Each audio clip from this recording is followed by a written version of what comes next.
আসসালামু আলাইকুম গাইজ। আমার ফলোয়াররা, আমার ভাই বোন বন্ধু বান্ধব যারা আছেন সবাইকে আমি বলি আমার ভিডিওটা দেখবেন। এই দেখেন তেলাপিয়া মাছ রান্না করতে আছি, মানে ভাজতে আছি। দেখেন আমার কথা সুন্দর না, এর জন্য আপনারা ভিডিও দেখেন না। আমার ভিডিও সুন্দর হয় না, এর জন্য দেখেন না। দেখলে কি হয় ভাই, ভিডিওটা দেখেন। অনেক কষ্ট করে রান্না করি ভাই। এই দেখেন কত সুন্দর মাছটা ভাজা হয়েছে, দেখছেন। আমি তো এডিট করি না, আমার ক্যামেরা করার লোক নাই, এর জন্য আমার হয় না।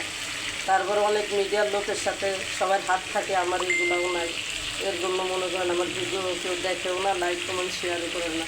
আমার ভিডিওটা আপনারা দেখছেন, লাইক কমেন্ট শেয়ার করেন। আমি এই ব্যবসাটা সুদের পর টাকা এনে এবং সমিতির টাকা এনে আমি এই ব্যবসাটা শুরু করছি। আপনারা আমার পাশে থাকবেন, আমার ভিডিওটাতে দেখবেন, আমি যেন ঋণগুলো পরিশোধ করতে পারি। আমার পাশে আপনারা থাকবেন। অনেক অনেক ধন্যবাদ। সবার কাছে রিকোয়েস্ট হলো আমার ভিডিওটা আপনারা দেখবেন।